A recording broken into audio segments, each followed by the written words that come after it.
Salam sejahtera. Hari ini saya akan menunjukkan bagaimana cara untuk menggunakan key fob untuk menghidupkan enjin.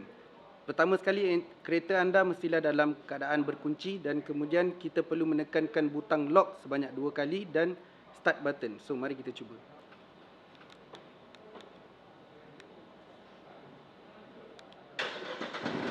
Okey, dia akan mengambil masa lebih kurang 4 hingga 5 saat untuk menghidupkan enjin. Sekian, terima kasih. Okey, di dalam video ini akan menerangkan cara-cara untuk aktifkan penggunaan Autonomous Parking Assist. So, di sini ada satu button yang anda boleh tekankan untuk menghidupkan APA. Okey, so melihat pada keadaan sekarang, so kita akan menggunakan parallel parking because of dia punya bentuk parking tu lah. Okey, situasi parking tu. Jadi kita akan pilih parking parallel dan kita akan nyalakan signal mengikut arahan dia. So kita akan parking belah kanan. Jadi signal kita haruslah sebelah kanan. Kemudian dia minta kita drive forward. So jadi kita akan drive forward. So dia akan scanning sampai dia jumpa mana slot parking yang kita boleh park lah. Okay, so dia ask kita to stop, please apply brake. Dan dia kata press and hold the brake dan juga parking button ni. So kita just tekan, kemudian dia suruh kita hold and then lepaskan brake. So nanti dia akan automatically start parking. Jadi lepaskan steering.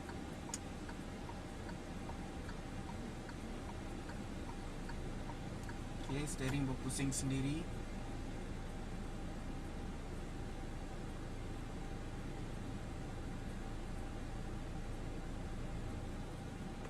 Alright, so ada adjustment.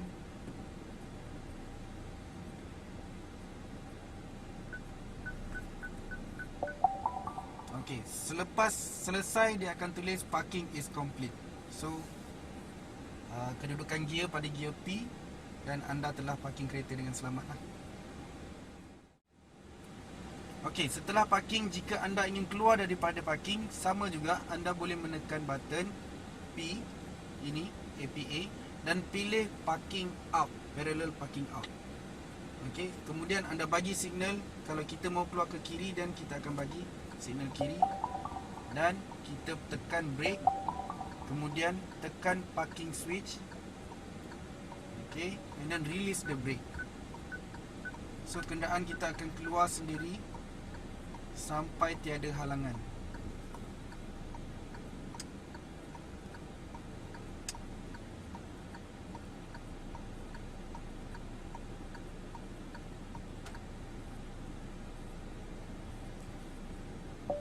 Okey, dari sini kenderaan akan berada dalam keadaan P dan anda perlulah mengawal sendirilah kenderaan, maksudnya masuk gear ke D dan jalan. Okey, sekarang saya akan menunjukkan untuk vertical parking untuk APA. Jadi anda perlu memilih untuk this switch kat sini. Alright, so bagi signal, contohnya kita nak parking ke kanan, ke kiri. So kita akan minta ke kiri lah. Okay, then drive ke depan. So sistem akan detect di mana ruang kosong yang ada.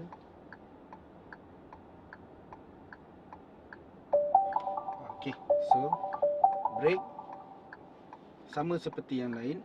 Jadi tekankan APA button ni dan release the brake. So lepaskan steering, sit back, relax and enjoy.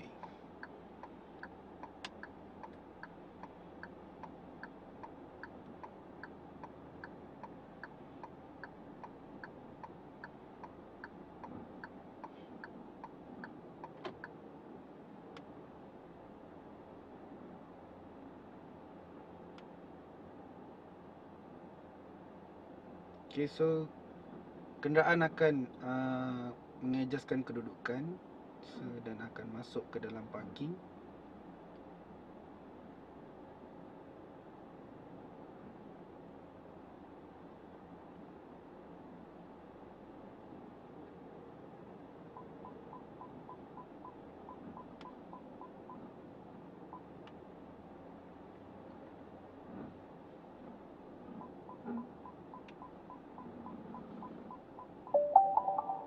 Okay. dan lepaskan button. Jadi kenderaan anda sudah siap diparking lah. Okey, sekarang saya akan menunjukkan cara bagaimana untuk connectkan phone anda mirroring kepada skrin 10 inci ni. So, untuk kenderaan X50 ni, dia punya kabel dia perlu dimasukkan di bawah macam ni. Alright, so masukkan kabel connection yang boleh transfer data ke bawah di USB port dan kemudian onkan QD-Link ni. So, apabila kita mula tekan QD-Link ni, dia akan ada instruction. So, macam mana untuk faham apa phone ataupun apa jenis phone yang perlukan connection jenis apa, jadi kita akan tekan button ini. Okey. So, dekat sini untuk Android mobile phone, anda perlu download QD-Link atau just scan QR code dekat sini. Okey, untuk dapatkan apps QD-Link tu. Untuk iPhone, anda tidak perlukan apa-apa apps. Anda boleh just terus connect dengan kabel and then dia akan terus mirror. Okey, so sekarang kita cuba untuk Android phone. Jadi saya telah downloadkan saya punya QD-Link di dalam handphone saya. So saya just connectkan kabel. Alright, so sekarang dia tengah connecting to Android phone. Okey, so dia akan terus masuk di sini. Anda akan nampak toggle ini telah berubah. Okey, skrin saya pun telah berubah di sini. So dia masih connecting.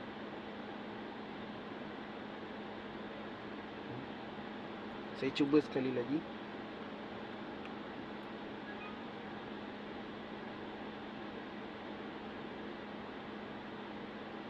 Okey, tekan button ini, start now. So, apabila start now, sekarang handphone telah connected kepada QD-Link. Jadi, kita pairkan dengan dia punya Bluetooth sekali. Sebab dia akan automatically minta pairing Bluetooth. Jadi, kita boleh start terus controlling di sini sebagai contoh. Jadi Waze dah sync dengan kita punya handphone dan juga skrin untuk ISU. So selepas itu barulah anda boleh kontrol handphone anda seperti biasa. Anda akan nampak skrin asal, dia akan mirroring seperti asal. Right, contohnya kalau kita ingin gunakan Google Map, so kita boleh buka di sinilah. Okay, so dia dah linkkan kita punya phone. Jadi kita boleh tengoklah di sini.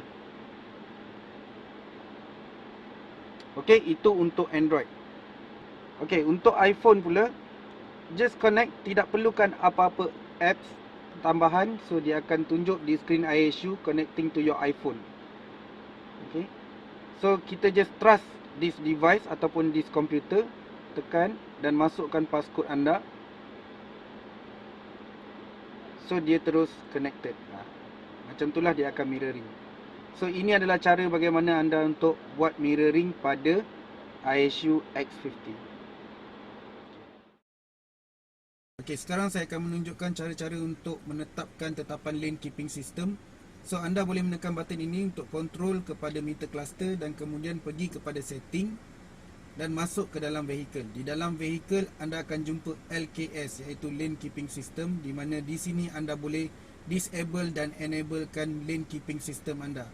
Okey, untuk auxiliary mode selection, anda mempunyai dua pilihan, sama ada dia akan bagi warning sahaja ataupun bantuan daripada segi alih steering.